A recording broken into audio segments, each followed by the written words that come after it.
Halo, kali ini saya ingin berbicara mengenai ayam. Ayam adalah makanan favorit banyak orang. 16 miliar ayam diternakkan setiap tahunnya di mana Amerika Serikat adalah produsen terbesar, disusul oleh Cina dan Brasil. Ayam adalah bahan makanan yang fleksibel, bisa disop, direbus, dipanggang, dan tentunya saja digoreng. Ayam adalah sumber protein yang paling banyak dikonsumsi nomor 2 di dunia ini, di mana 30% total produksi daging global adalah ayam. Hanya kalah dari konsumsi daging babi yang menguasai 38%. Namun saya belum pernah menemui klub sepak bola yang menjadikan babi sebagai lambang klubnya. Entah kenapa bisa ada klub sepak bola yang menjadikan ayam sebagai lambang klubnya. Terlebih jika sang ayam dalam posisi melawan gravitasi dan bertengger di atas bola. Menurut data, daerah dengan konsumsi ayam per kapita terbesar adalah Israel 58 kg, Amerika Serikat 50 kg, dan Arsenal 31, Smith Rowe, Aubameyang, dan Bukayo Saka. Jadi, apa menu makanan Anda hari ini? My fellow Gunners, menu makan kita hari ini dan selamanya adalah ayam.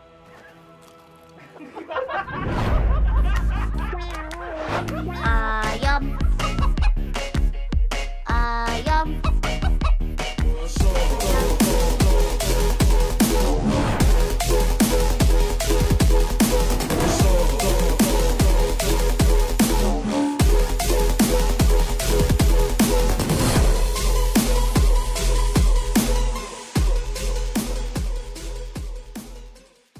Selamat berjumpa kembali di Pangeran and Justin Show, sebuah program talk show terbaik di Indonesia mengenai unggas.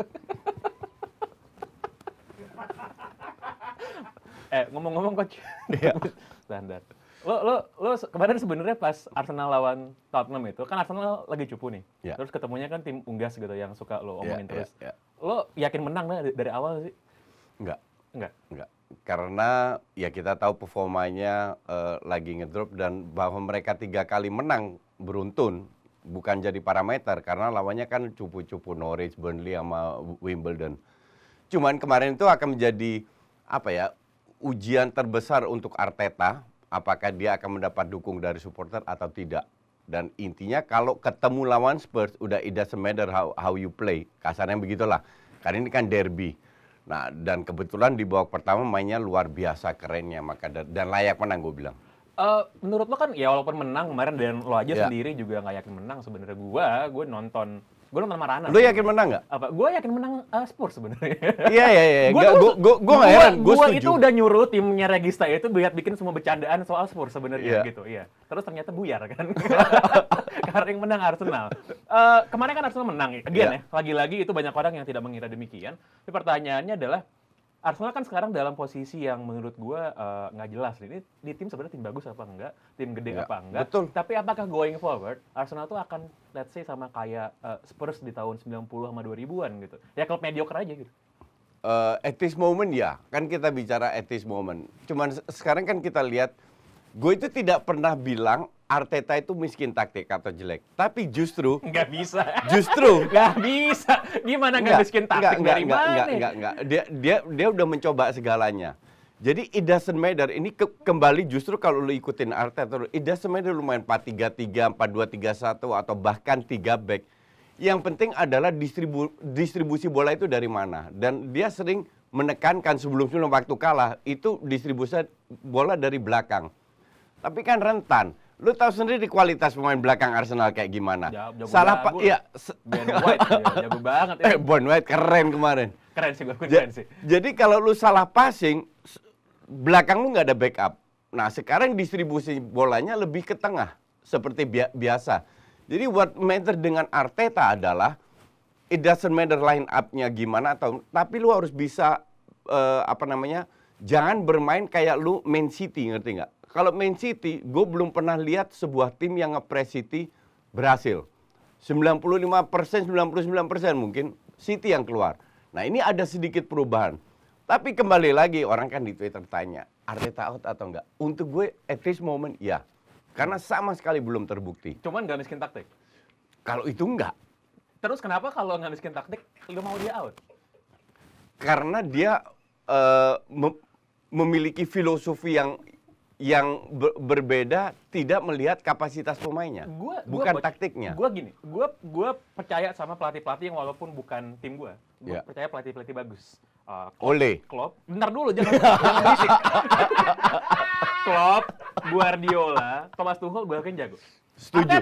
Arteta, dia itu apa credentials-nya jadi pelatih Arsenal? Kecuali menurut gue dia cuma teman belanjanya Guardiola aja, sama kan baju sama, sweater, skinny pants gitu-gitu kan. Kalau gue bilang tukang ceboknya Pep di City. Gue tidak bilang dia bagus ya, that's different. Tapi kalau ini kan kita harus ada bandingan. Kalau dibanding Ole ya jelas lebih kaya taktiknya. Dari mana ceritanya? Kayak taktik kalau nggak masuk Champions League. Kalau itu mah udah jelas ya elah, dengan kualitas kayak MU sekarang harusnya jadi juara itu. Pasti. Akan. 21. Tapi intinya adalah I give him still time sampai kapan, dan gue rasa bukan gue doang. Kalau seandainya dia bisa konsisten sampai Januari, tidak hanya menang kalah, tapi terutama dari permainan dulu. Karena itu adalah pondasi untuk menang kalah. Kan? Ya. Cuman tetap dia pengen dia out. At this moment ya. Pada saat ini sama sekali gue belum yakin dengan dia. Gue nggak paham cara berpikirnya Coach Justin, gue nggak paham nih. Hanya dengan satu pertandingan, justru lu kardus kalau lu bilang menang sekali lawan Ayam Sayur, terus lu bilang Arteta stay. Ya enggak lah. Harus tunggulah. Arsenal kemarin waktu lawan Spurs itu, mereka bikin 3 gol kan, dan di babak pertama 3-0 langsung kan, 3-0 gitu. Emang gue selalu merasa gitu, Tottenham tuh punya inferiority complex sih, sama kayak Everton kalau ketemu Liverpool, Tottenham ketemu Arsenal, mau apapun tiba-tiba langsung merasa dirinya tuh nggak sama besar aja gitu kan. Emang nggak besar mereka. Sama besar gimana? Bahwa mereka kebetulan di London Utara bukan berarti lu sama. Tim yang asli adanya di utara London tuh tim aslinya Tottenham sebenarnya, bukan Arsenal. Terserah, bebas. Pokoknya yang jelas. Arsenal kan pendatang dari selatan tuh, dari gudang peluru. Ya, whatever lah. Pokoknya sekarang Spurs itu apa namanya? Ayam. Dan nggak akan jadi besar juga klub ini. Jadi kalau kemarin menang 3-1 lawan Spurs, Arsenal 3 gol, tapi XG-nya, expected goals itu cuma 1,44. Berarti menunjukkan bahwa sebenarnya kalau dari kualitas peluang, harapan golnya Arsenal tuh ya cuma 1 atau 2 lah kira-kira. Tapi emang Tottenham-nya emang katro sih, gue akuin katro banget gitu. Nah, pertanyaan gue adalah gini. Apakah kemenangan Arsenal itu ya sebenarnya karena lawannya aja Tottenham? Kalau ketemu tim bagusan dikit kayak Brentford misalnya? Enggak. Ini mulai kardus lagi. Kalau gue jadi kardus, gue juga bilang kenapa Spurs tahun lalu menang di kandang MU dengan 1-6. Ya kan? Tapi gue nggak ngomong begitu karena gue bukan kardus. Gue pengembara domba. Yang anak buah gue lagi dipegang main. Jadi untuk gue every match is different. Maka dari itu gue tadi bilang gue selalu mengutamakan permainan bagus. Kenapa? Karena permainan bagus adalah pondasi untuk menang. Tapi kemarin harus diakui, dan gue rasa lu juga setuju sama gue, babak pertama itu luar biasa. Bahwa di babak kedua mereka lebih bertahan, karena gue tidak lihat ada satu tim, kecuali tim besar ya, yang bisa 90% ngepres. Oke?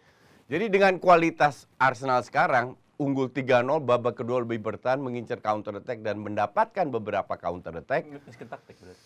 Enggak, justru itu kayak taktik, beda taktik yang diterapkan sesuai dengan sikon. Ya gue rasa cukup berhasil. Tapi kembali lagi, this is just one match, just 3 points. So it doesn't matter lu lawan siapa. Kalau kompetisi ini kan maraton. Jadi lu mau lawan klub besar, klub kecil, nggak penting. Sekarang yang jelas semoga moral para pemain Arsenal ini meningkat setelah 4 kali beruntun menang. Baik lagi soal ini ya, baik lagi soal Arteta gitu. Secara persentase kemenangan, Arteta itu dia 56,6%. Ya not bad lah. Kalau lebih dari setengah not bad juga not good. Nah, cuman masalahnya adalah dia tuh nggak beda tipis sama Unai Emery ketika Unai Emery dipecat. Betul, gitu. betul. Jadi kalau Arteta itu 56,6% kemenangan rasionya, Unai Emery itu 55,13. Ya cuma beda-beda 1%. Pertanyaannya adalah kenapa Emery dipecat? Arteta enggak. Nah, ini yang bikin gue dan banyak fans Arsenal juga bingung, apakah mereka sudah blur, udah bingung. Kalau pecat-pecat kayak Chelsea bukan jadi solusi juga karena mereka spend-nya tidak sebesar Chelsea. Dan akhirnya mereka bilang, ya udah kita fokus ke Arteta, didukung oleh Edu. Kalau Edu setuju, dan kebetulan Edu setuju, didukung oleh pertanyaan gue, kenapa Edu bisa jadi direktur footballnya Arsenal? Nah, Edu ini kan mantan pemain. Arteta juga mantan. Alex Lusny juga mantan pemain iya, Arsenal. Iya, true. Ini yang gue nggak habis pikir. Yang sama kayak lo kepalanya itu. Ole juga mantan pemain. Ini yang gue nggak habis pikir, kenapa harus mantan pemain? Untuk mempertahankan filosofi, nggak harus mantan pemain. Dan kita juga tahu banyak sekali mantan pemain yang gagal seperti Ole. Dan selanjutnya, Gagal, anjir. Akan nggak gagal dari gunung. Nggak gagal, belum. Gagal lah. Belum. Udah bukan gagal total itu Ole itu. Ole itu But pernah bawa Molde juara Norwegian League. Ya elah, dan lu sebut itu, lu nggak sebut membawa Cardiff degradasi. Ya kan kita sama-sama ini tipikal fans MU nih, selalu ngebahas itu yang apa namanya, yang plus-plus saja. Sisanya yang jelek diabaikan. Oke, udah. Sekarang soal Arteta. Cuman gini, ya, gue nggak suka Arsenal, tapi gue udah bilang dari minggu lalu, gue suka sama pemain Asia. Menurut gue salah satu best performance-nya Arsenal lawan Tottenham itu Tomiyasu. Tomiyasu tuh keren banget. Setuju loh sekarang, Nyet. Setuju banget. Gue itu selalu objektif ya. Cuman gue merasa memang orang Asia rata-rata emang nggak bisa main bola. Mereka hebat main badminton, makanya banyak yang juara dunia kan. Jadi kalau main bola itu udahlah Asia forget it lah. Tapi kenapa Tomiyasu bisa bagus? Ya karena lawannya juga pemain badminton. Son Heung-min, please deh. Oh iya, cuman gue iya, itu dikantongin. Kemarin Son dikantongin sama Asu, si Kane dikantongin sama Ben White. No protes. Emang begitu faktanya. Gue lihat kemarin salah satu momen favorit gue tuh adalah ketika Tomiyasu itu adu lari lawan Sergio Reguilon dan Tomiyasu menang, man. Iya. Asian supremacy. Enggak, this guy is good. Gua rasa so far ya, gue lihat dia minggu ini lagi good. Enggak. Dia udah bermain 3-4 kan kali lalu enggak soalnya. Bagus juga. Cuman nah itulah minggu lalu depannya itu PP terlalu nempel di garis, nggak masuk ke dalam kayak Bukayo Saka, sehingga dia tidak mendapatkan space untuk overlapping. Tapi kembali lagi, it's just 3-4 match buat dia, belum jadi parameter lah. But startnya udah bagus lah, let me put it that way. Terakhir soal topik ini, apakah menurut lo sekarang Spurs berada dalam kondisi yang lebih jelek atau lebih baik dari Arsenal? Kenapa lu bahas Spurs itu dari dulu ya begitu-gitu aja, nggak akan. Lu masih inget tahun lalu, mereka sempat rank 1 loh. 2 minggu kalau nggak, sama kayak MU, 2 minggu rank 1, gue bilang ini akan turun dan beneran turun kan. Cuman MU masih mending, turun ke rank 2. Nah, ayam sayur. Main di Champions League juga enggak, ngerti nggak? Dan ini sudah puluhan tahun begitu. They will not win anything anyway.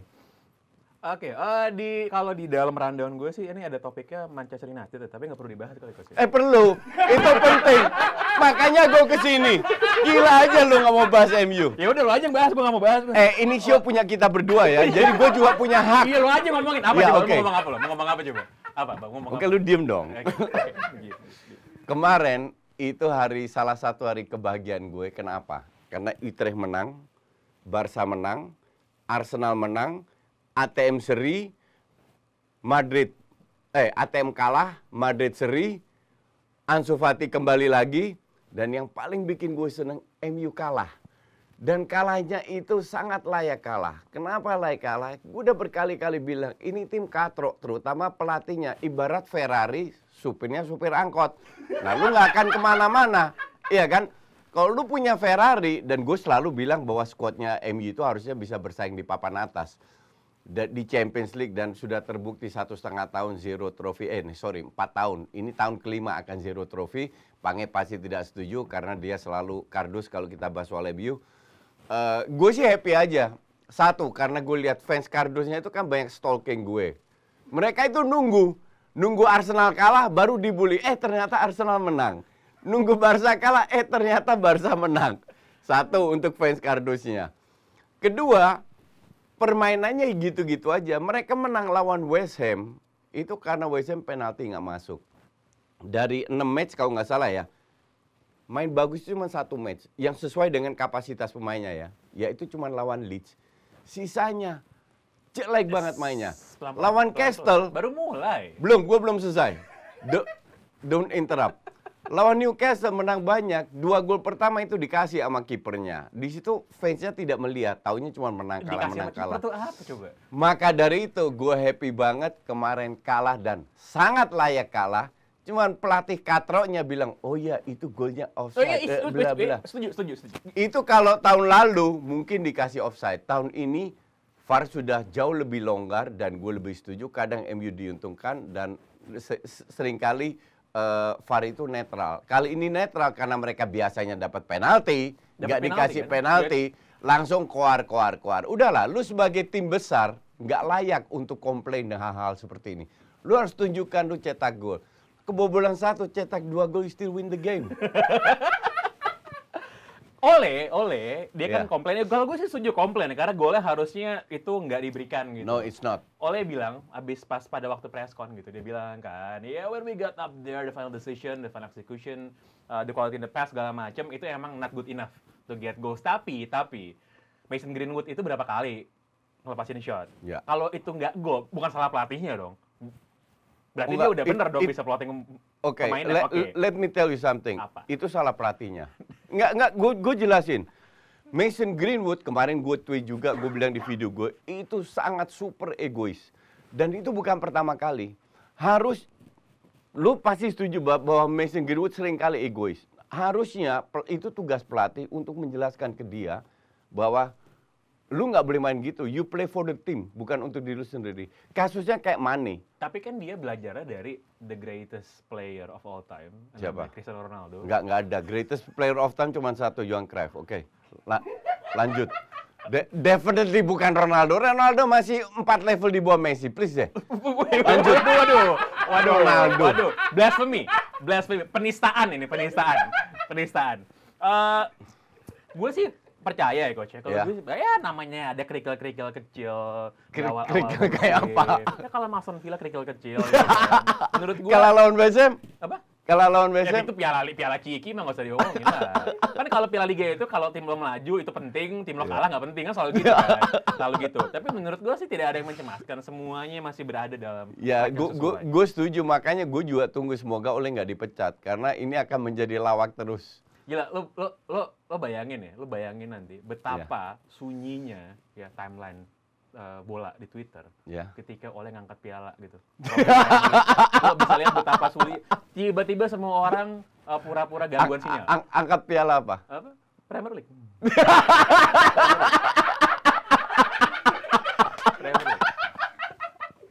Gue mendadak lapar. Ayamnya mana sih? Gue habisin. Ya, sembari Coach Justin menikmati unggas goreng ya. Ayam sayur. Lo dengan usia yang sedemikian lanjut, lo nggak ada larangan makan fast food? Nggak ada? Fast food, soda? Gue selalu jaga makan. Dalam arti, soda gue minum seperti lo tahu. Kalau nggak, gue mati kalau gue nggak minum soda. Tapi gue itu nggak suka makan, nggak suka jajan. Kayak gitu-gituan. Oh, yang gula-gula. Iya, itu gue nggak. Lo juga nggak minum alkohol kan ya?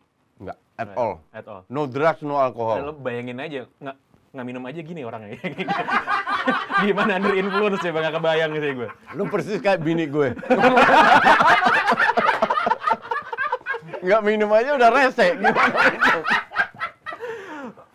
Kemarin juga pertandingan Chelsea lawan Manchester City. Ya kalau gue kan adalah apex predatornya lo gitu ya. Tapi kalau Thomas Tuchel sama Pep Guardiola itu, tadi kan dianggap bahwa yang bisa canceling Pep Guardiola ya si Thomas Tuchel seperti yang terjadi pada saat final Champions League. Gitu. Tapi kemarin itu enggak kejadian. Menurut lo kenapa kemarin Man City menang, Coach? Kalau kita lihat peluang besarnya, itu Man City juga nggak banyak.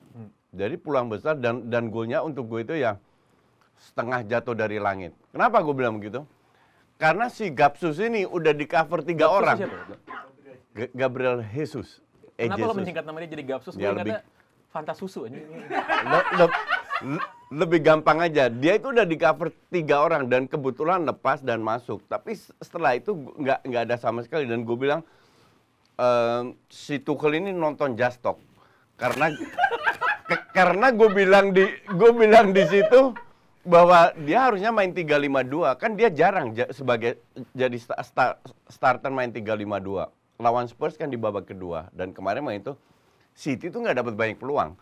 Tapi setengah-setengah peluang lah, kayak Grealish crossing, shooting dari jarak jauh. Bener-bener peluang besar nggak ada. Maka dari itu pada saat dia di menit 60, dia tarik Kante, dia kembali ke 3-4-3. Nggak lama kemudian City dapat 2 peluang. Jadi 3-5-2, gue bilang harusnya tidak di menit 60 bermain 3-4-3, tapi ditunggu sampai menit 75-an. Karena kalau peluang itu jadi jebol 2-0 itu udah selesai. Nah, di sisi lain, depannya itu lagi jelek. Lukaku jelek, Werner apalagi, masukin Havertz kalau nggak salah itu jelek. Lagi off aja, tidak seperti biasa. Nah, di sini juga bisa kelihatan bahwa Chelsea ini sebenarnya lini tengahnya itu titik lemah itu ada, bukan tim invincible. Titik lemah di pemain Inggris. Salah satu itu, dan kedua di 3-4-3 gitu. Kemarin itu mungkin baru pertama kalinya di musim ini, ya, di mana expected goals atau XG Chelsea itu di bawah 1, cuma 0,19, dan semua orang bilang bahwa Tuchel tuh kemarin terlalu defensif main dan membiarkan untuk Man City dominasi. That is not true. Jadi menurut lo apa yang kejadian? Gini, sekarang kalau City pegang bola, gue tanya berapa klub di dunia ini bisa ngerebut bola dari City? Manchester United bisa. Menang 2 kali loh musim lalu loh. Ya menang tapi nggak pegang bola. Terus. Nah, jadi untuk gue itu alasan, karena memang lawan lu itu City. Nyaris tidak ada tim di dunia ini yang bisa ngerebut bola. Kalau lu nggak pegang bola, lu defense. Apakah lu pengen defense? Kan nggak. Lu pengen defense kalau seandainya bola di lini tengah lah, dipegang MU, terus pemain Chelsea masih di belakang. Nah, itu tujuan lu defense, membiarkan ini kan nggak. Mereka benar-benar berusaha untuk merebut, tapi memang nggak dapat bola. Bukan berarti defense. 3-5-2 karena mereka tidak mau kalah di lini tengah, dan terbukti dengan bermain lebih banyak pemain di tengah, City nggak dapat banyak peluang.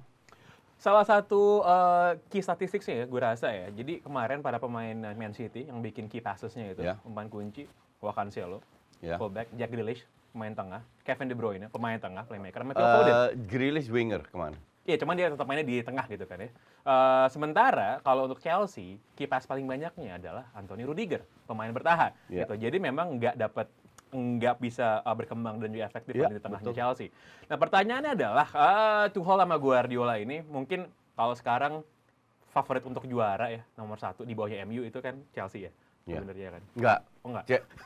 Chelsea di bawah, ya mungkin kalau sedikit beruntung bisa di bawah Arsenal. Tapi lanjut. Ini makanya nggak minum alkohol aja gini makanya. Tuchel sama Guardiola. Iya. Dua-duanya punya filosofi yang sama, yang berbeda sebenarnya. Beda. Tapi distintif kan, kelihatan bedanya apa gitu kan. Nah, menurut lo siapa yang lebih berkompeten untuk jadi problem solver? Jadi dia bisa adjusting sama adapting ketika ada persoalan baru di lapangan yang nggak sesuai sama apa yang dia percaya sebelumnya gitu. Kalau lu bicara itu, 2 bahkan 3 plus Klopp itu bisa melakukan itu. Cuman the problem adalah lu bisa bermain bagus kalau squad lu bagus. Kita harus akui bahwa Liverpool, City, dan Chelsea punya starternya itu bagus, oke? Liverpool jeleknya kan cuma benchnya, starternya bagus. Nah, begitu pula contoh aja sama dengan MU. MU itu starternya luar biasa, cuman karena pelatihnya katro, nggak akan kemana-mana juga. Nah, kalau lu bicara problem solver, 3 pelatih ini bisa mencari solusi untuk masalah mereka. Kembali lagi, contoh City, lu pegang ball possession, si Pep ya, create peluang, tapi finishingnya jelek. Apakah salah dia? Enggak, karena mereka nggak punya striker yang seorang killer.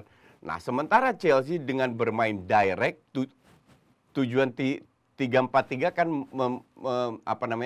memanfaatkan space di tengah dengan bermain direct, karena mereka memang memiliki pemain seperti itu. Itu cukup berhasil, cuman kalau lu ketemu tim yang tahu titik lemah lu, penuhin diamond kayak lawan Spurs di tengah main pakai diamond, lu selesai di tengah hilang. Nah, hal-hal kayak gini langsung sama Tuchel bisa diantisipasi. Cuman kalau kita bicara masalah cetak gol itu kan bukan salah pelatih juga, ya kan? Kalau sekarang bukan salah pelatih, Enggak. kalau bukan MU. Enggak. Bukan. MU itu gue kritik bukan cetak gol. That's why kemarin waktu Bruno Fernandes nggak cetak gol dari penalti, gue nggak salahkan Fernandes karena dia kontribusinya udah sangat besar. Salah pelatih kan pas itu Fernandes. Salah sistemnya, bukan golnya. Apa tapi sistem yang membuat, apa korelasinya kira-kira sistem membuat tendangannya naik? Enggak. Lo nggak mau kasih kredit ke Emi Martinez gitu misalnya, yang Cywar-nya jalan banget gitu kemarin. Lu nggak denger omongan gue, lu coba melintir terus seperti banyaknya fans kardus MU. Gue bilang, gue tidak menyalahkan Bruno Fernandes karena dia sudah memberikan kontribusi yang sangat besar. Bahwa dia sekali-sekali tidak cetak gol lewat penalti, itu banyak sekali pemain lakukan. Tapi kan banyak pemain yang bisa cetak gol kalau sistemnya benar. Nah, sistemnya Ole ini kan old school, mengandalkan hanya beberapa momen skill individu. Kalau seandainya Ole pegang Stoke City atau Spurs, gue masih paham. Ini MU loh, karena gue anggap MU masih one of the biggest club di atas kertas. Calon juara. Salah satu pemain terbaik Man City di awal musim ini, nggak bisa disangkal sebenarnya, adalah Jack Grealish. Enggak, gue nggak setuju. Iya, makanya lo nggak jadi pandit di BBC, Coach. Enggak, gue nggak jadi pandit di BBC karena gue tidak tinggal di Inggris. Tapi gue sangat berani melawan semua pandit, apalagi di Inggris. Pandit paling katro itu ya di Inggris. Gimana bisa bahwa Jack Grealish menurut lo itu tidak punya kemampuan yang bagus dan juga kontribusi ketika dia kontribusi key passesnya itu per pertandingan itu bisa hampir 4 kali per pertandingan, dan juga dia itu lebih nggak maruk dibandingin dia di Aston Villa sebenarnya. Maka dari itu gue bilang, ini ya buat para terutama domba-domba gue dan para kardusnya Pange ini dari tadi baca data, dan data itu nggak bisa kelihatan. Apa yang dia bilang itu benar, tapi lu tidak bisa ngelihat kipasnya itu dari tengah atau dari sayap, oke? Kalau Grealish pemain yang punya visi, dia itu menggantikan posisinya Gundogan, Bernardo Silva, dan Kevin De Bruyne. Faktanya awal musim sudah dicoba, gatot, mutar-muter doang. Ujung-ujungnya dipasang sebagai winger. Dan gue udah ribuan kali bilang, dia kan very skillful. Artinya cocok di winger doang. Gocek-gocek, passing, kasih pas. Pasnya itu dari samping, dari sayap, bukan dari tengah. Dan itu tidak bisa lihat di data. Maka dari itu semoga para kardus khilafnya jangan kelamaan, jadilah dombanya gue. Grealish juga dari zaman di Aston Villa juga mainnya di kiri, dia nggak ada main di tengah. Oh, dia berapa kali main di nomor 10 loh? Iya, cuma dia selalu drifting wide ke saya pasti. Iya. Pas dia main di timnas Inggris aja kayak gitu kan posisi mainnya. Karena memang dia bisanya seperti itu. Iya memang bisa. Lo pengen suruh Arjen Robben main jadi DM itu kan nggak mungkin. Loh, kan? Enggak. Emang dia bisanya itu gimana sih? Enggak. Kalau orang bicara visi itu kan bukan passingnya kemana. Karena passing kemana itu hanya one step. Visi adalah melihat, ini gue udah berkali-kali jelaskan di DPI pakai tactical board, melihat 3-4 step ke depan kemana. Kalau lu lihat Kevin De Bruyne passing ke kanan, orang akan bertanya, kenapa dia nggak direct? Justru tujuannya adalah passing ke kanan untuk menarik lawan, meng-create space untuk temennya yang akan dapat. Tapi orang nggak paham ke sana. Karena permainan City itu benar-benar mengandalkan space dan visi. Nah, Grealish ini nggak cocok di situ. Makanya ya udahlah lu gocek, passing, udah itu aja. Kalau lu menilai dia berdasarkan itu, kalau lu menurut lu itu visi ya, you're right. Tapi untuk gue itu bukan. Visi itu lihat 3-4 step, bukan hanya jadi menurut passing. Lo pemain yang punya visi itu kayak siapa? Kevin De Bruyne, Bruno Fernandes. Oke. Pogba. No. Bruno Fernandes memang dia punya skill untuk kasih direct end passing, tapi sering kali dia melihat dia tidak kasih end passing, dia passing ke kanan dulu untuk create ruang untuk temennya. Dan nggak banyak pemain kayak begitu. Termasuk Jack Grealish ya sebenarnya, tapi enggak. Grealish definitely no. Oke, sekarang kita masuk ke dalam segmen kesukaan gue sih sebenarnya. Apa? Ini Domba of the Week. Domba of the Week. Ini kita bisa melihat bagaimana kesesatan dari domba-dombanya Coach Justin. Kita bisa lihat ini Norman. What the hell? Woi, Norman! Ngapain lo anjing?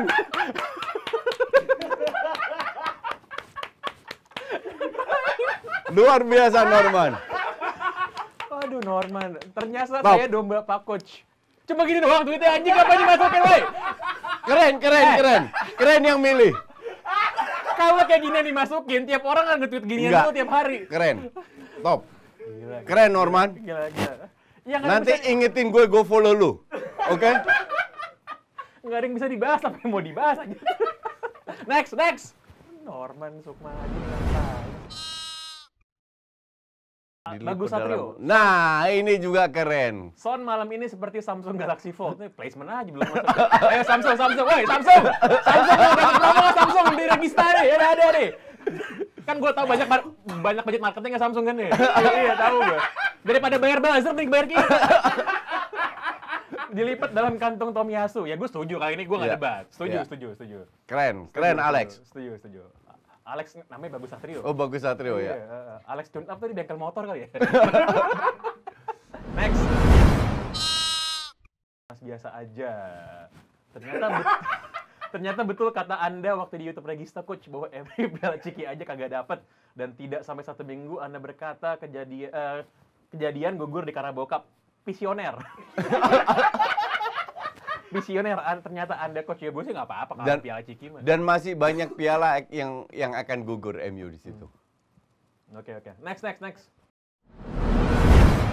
Apalagi nih? Wah ini keren Coach. Keren ini. Tahu nggak kenapa keren? Tiba-tiba gue dapet DM nih Ya. dari Irwanto Setiawan gitu kan, dari avatarnya kelihatan ya dia kan seperti apa lah. Jadi komen dia, masa matches ditutup, norak lu. Baru gue mau komen video dodol lu sama orang dodol, lo maksudnya.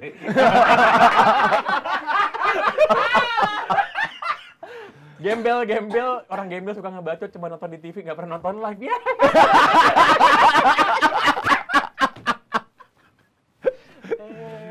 Irwanto goblok lu. Kalau ini setuju. Walaupun fans Barca asli goblok lu. Goblok.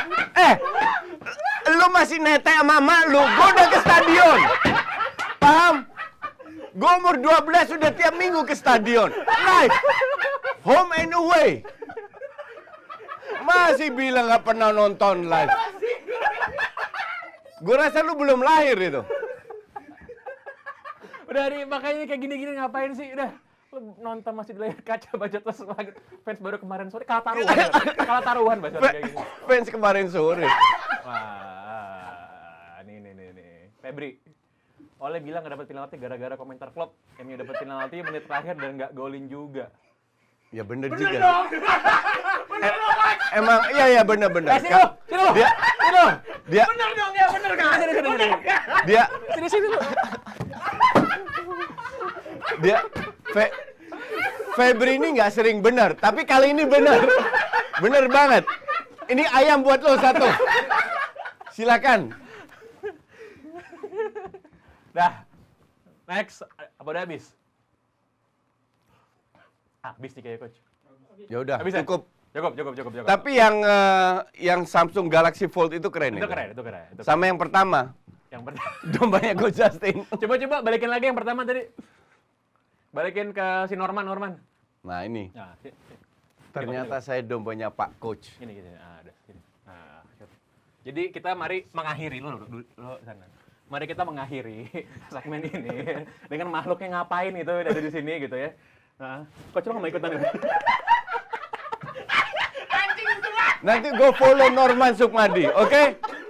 Domba sejati, top. Ya udah, itu akhir dari Pangeran Justin Show untuk kali ini. Subscribe, follow, pokoknya acara yang paling kocok soal unggas adanya di Regista. Dadah.